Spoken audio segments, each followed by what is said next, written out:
Bom, vamos lá. Vamos falar do que hoje? E vamos ter como funciona de Kafka. Trouxemos Boa. aí 2 convidados ilustres. 2 chefes, né? É. 2 chefes aí. E hoje a gente trouxe o Fábio também. O Fábio Tasco, que também é cliente que é cliente da rede, mas é parceiro. Então, pessoal, eu vou mostrar uma prova de conceito que eu desenvolvi aqui usando o Kafka, tá? A gente falou bastante Kafka por aí. E, basicamente, a prova de conceito, ela faz exatamente isso que está na tela. Nós temos usuários e sistemas que fazem requisições, por exemplo, GET e POST, né, que são requisições HTTP, para um serviço de ordens de compra, no caso, né, desse exemplo.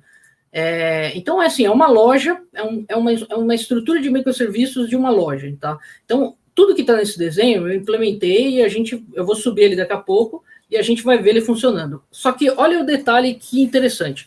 Basicamente, a gente estava falando sobre a sincronicidade das coisas, né, num mundo de microserviços distribuídos.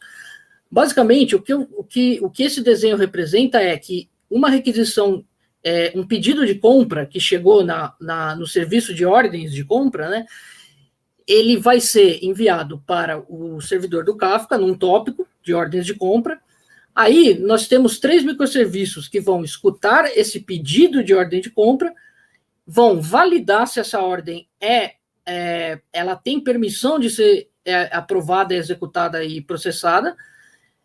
Um agregador vai pegar esse resultado das 3 validações assíncronas e vai responder para o Kafka dizendo que ele terminou de fazer essa validação e o serviço de ordens vai conseguir responder de maneira síncrona o usuário. Ou seja, resumo da história, para o usuário, a requisição que ele vai fazer para esse sistema de 1, 2, 3, 4, 5 microserviços, ele vai receber a resposta dos 5 de maneira síncrona para ele, mas internamente tudo vai acontecer de maneira síncrona. Então a gente vai ver isso acontecendo agora. Legal. O único limite aqui é o timeout, que pode ter o get ou post ali, né? Que pode, a única sensação que o cara pode ter se quebrar mesmo e demorar muito é tomar um timeout ali, né? Sim.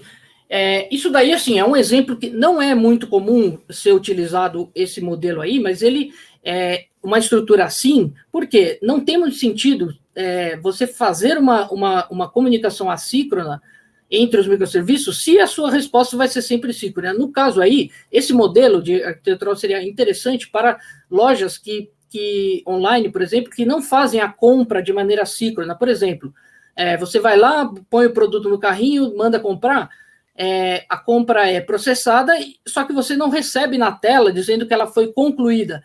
Você espera um tempo, depois de alguns minutos, recebe um e-mail dizendo que aquela compra foi processada. Tem muitas lojas que funcionam assim. Então, esse modelo funciona perfeito para esse tipo de loja, tá? Então, agora eu vou trocar aqui a tela que eu estou compartilhando para poder mostrar o código aqui. A gente vai ver. Então, decorem bem esse modelo aí, ó. Detalhe importante. Tirem um print. Tira um print aí, que é bem interessante.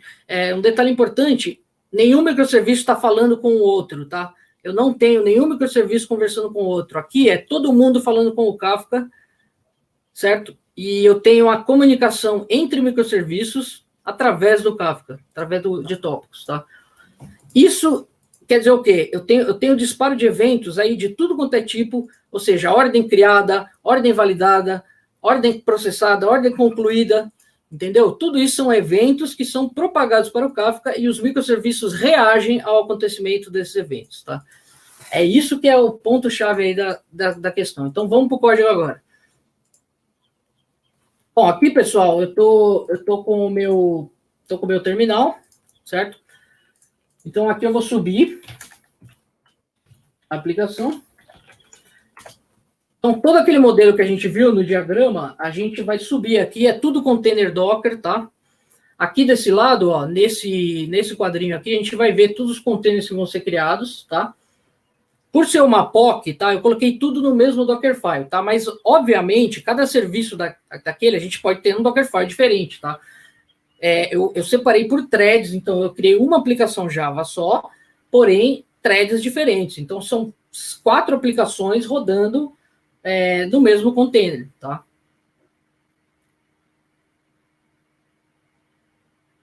Para uma questão de enxugar, simplificação do código, eu fiz isso. Mas eu poderia criar 4 Dockerfiles, subir 4 microserviços diferentes, mas aqui, ó. Então, o broker aqui seria o Kafka, ele está subindo o Kafka aqui. O Zookeeper, que é, né, o Kafka, todo o Kafka vai precisar de um Zookeeper, apesar que é como se fosse o coordenador, né, de distribuição de trabalho entre os brokers. Numa versão futura do Kafka, eles vão tirar o Zookeeper, tá? Isso daí já está em desenvolvimento, mas atualmente o Zookeeper é o controlador. E aqui eu estou utilizando o KSQLDB, que é uma biblioteca da Confluent, a gente falou da Confluent ontem, que é uma grande parceira do Kafka aí, e ele serve para, ele meio que cria uma abstração em cima dos tópicos, de maneira que a gente consegue fazer queries SQL neles. Tá? É bem interessante isso daí, a gente vai ver isso aqui funcionando agora. Beleza, subiu tudo. E é legal que simplifica ajuda quem está nesse momento de migração.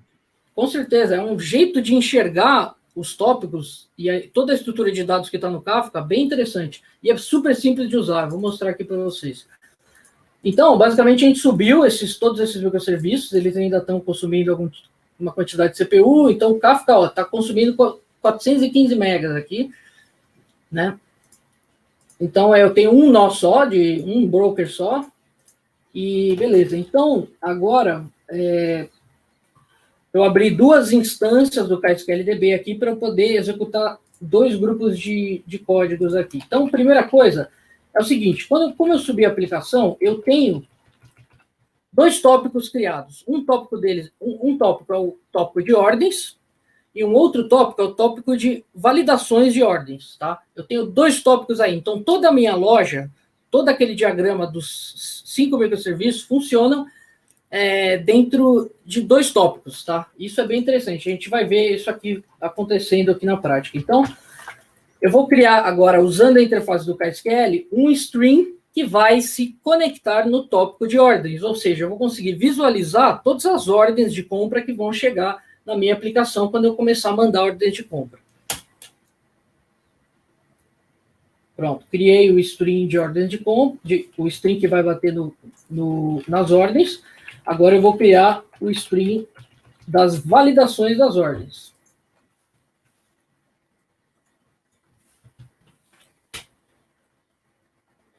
Pronto, criei os 2 strings.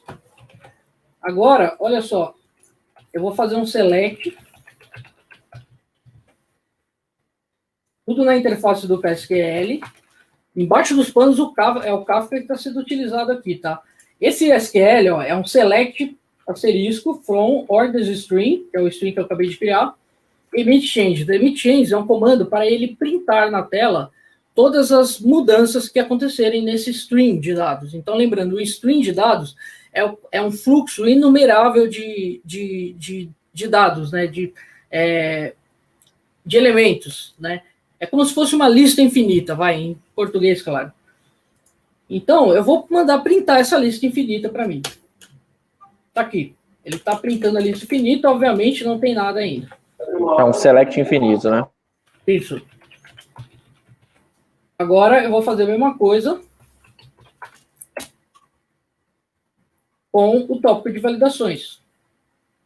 Está aqui. Obviamente não está mostrando nada, porque não tem dados ainda. Agora eu vou começar a mandar dados para esses microserviços. Então está aqui o meu serviço de ordens, tá? Depois eu vou deixar o código lá no GitHub. Quem quiser confirmar para ver se tem os 3 serviços mesmo, como eu falei, os 4 serviços, pode olhar lá que está lá, cara. O Flávio depois coloca o link aí. Isso aqui é uma ordem de compra randômica. Eu vou mandar para o sistema. Basicamente, ele faz um curl. Olha que interessante o que aconteceu. Vamos entender o que aconteceu agora. Então, ele levou quase 2 segundos para fazer isso daqui. Eu vou mandar mais uma aqui, só para garantir. Ele fez em 720 milissegundos, né? Claro, isso tudo está rodando o Kafka na minha máquina, está tudo na minha máquina. Então, na nuvem, isso daí, obviamente, rodaria muito mais rápido. Então, basicamente, o que ele fez aqui? Vamos começar a olhar aqui primeiro. aqui eu tenho a lista dos eventos que entraram dentro do tópico de ordens. Então, eu tenho aqui este evento aqui, que é a criação, certo? É um evento no estado criado, created, em inglês, né? Que é, eu criei uma ordem de compra com esse ID, neste milissegundo aqui, com esse usuário que fez a compra, e ele fez a compra desse produto, que é um sapato. Olha lá, ele fez a compra do sapato. Um sapato ele comprou. Então, o evento de criação está aqui. Logo depois, eu tenho um evento de validação. E aí, se a gente olhar o ID, a gente vê que é o mesmo. Olha lá, o ID 979-533, 979-533. Ou seja, esta ordem de compra, ela foi validada. Quem que validou? Olhando de novo, pensando de novo naquele diagrama, né, basicamente as 3 validações aconteceram e o resultado final que o servidor de agregação fez com as 3 validações que aconteceram, ele disparou um evento de validated, dizendo que aquela ordem de compra foi validada. Agora vamos olhar aqui. O que é isso aqui? Lembra que eu falei que a gente tinha o tópico de ordens e a gente tinha o tópico de validações das ordens, né? No tópico de validações, a gente vai ter o quê? Exatamente as 3 validações que tinham que acontecer quando aquela ordem de compra é criada.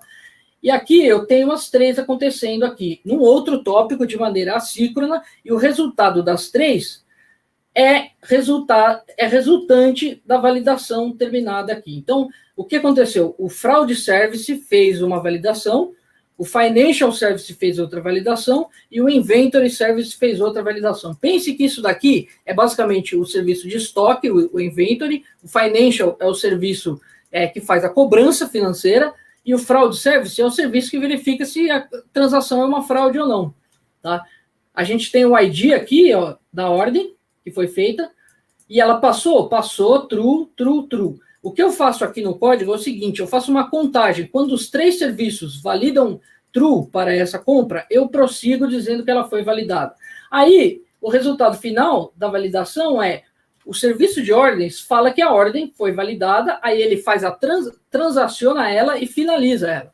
E aí nós temos o final da ordem de compra, que é a ordem finalizada. Agora, um detalhe, olha o detalhe aqui, um detalhe super importante. Aqui nós estamos falando de 2 tópicos apenas, certo? Então, isso quer dizer o quê? Que no meu tópico de ordens, eu tenho a mesma ordem, ó, vou repetir, eu tenho a mesma ordem em vários estados diferentes. Por exemplo, eu tenho a ordem 979-533 no estado created, eu tenho a ordem 799-533 no estado validado e a mesma ordem no estado finalizado. Aquela segunda ordem de compra que eu mandei, acontece a mesma coisa com ela aqui, ó, os 3 estados dela aqui. Isso quer dizer o quê?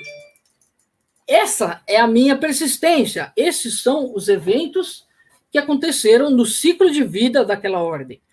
Ou seja, basicamente, a fonte de verdade dessa arquitetura, desse sistema que a gente está olhando agora, são os próprios eventos. Lembrete, eu não fiz nenhuma consulta em banco de dados, eu não estou comunicando nenhum microserviço está chamando outro microserviço, todos estão conversando diretamente com o Kafka, e a minha persistência é o próprio Kafka. Eu não tenho banco de dados aqui, tá? Então... Quer dizer, tem, mas é o Kafka, né? Nesse caso, tem, mas é o Kafka, né? Não é banco de dados relacional, assim, o próprio Kafka faz a persistência. Então, assim, se eu chamar de banco de dados aquilo que faz a persistência, sim, o Kafka é o meu banco de dados, tá? Mas, assim, o Kafka, ele tem toda a estrutura de tópico deles e ele consegue voltar no tempo no sentido que, assim, eu consigo ver todo o progresso que essa ordem de compra aconteceu. E olha a velocidade do negócio. Aconteceu, o milissegundo praticamente não mudou. Então, no mesmo milissegundo, ele criou os 3 estados. É extremamente rápido isso daí. O Kafka é extremamente rápido. O Kafka, ele consegue chegar em algo em torno de, assim, coisa de trilhões de mensagens por dia, sabe? Tem testes bem comuns feitos por aí de mais de 1 milhão de mensagens por segundo e tal. Então, essa é a grande velocidade do Kafka. Então, basicamente, eu vou voltar para o diagrama agora para a gente ver de novo aqui o conceito, né, para a gente finalizar. Eu fiz 2 chamadas post para inserir a ordem de compra, eu coloquei o KSQLDB para visualizar todo o fluxo de dados que aconteceu. Então, a ordem de compra chegou, ela foi enviada para o Kafka, os 3 serviços de fraude, inventário e financial receberam esse evento de ordem criada, fizeram a validação deles, publicaram em um outro tópico. O aggregator, por sua vez, que está lendo apenas esse tópico de validações, recebeu a mensagem dos 3, confirmou que a validação dos 3 passou e foi feita com sucesso, e ele propagou para o serviço de ordens que a validação por completo foi realizada. E aí o ordens respondeu para o cliente ou o sistema que estava fazendo a chamada. Dando a resposta da mensagem 200 no post, né? Muito Exato. Legal, muito legal. Bom, pessoal não, nesse ponto de vista, né, desse ponto de vista aí, não a lógica, né, mas, quer dizer, a lógica também, mas faz parte da...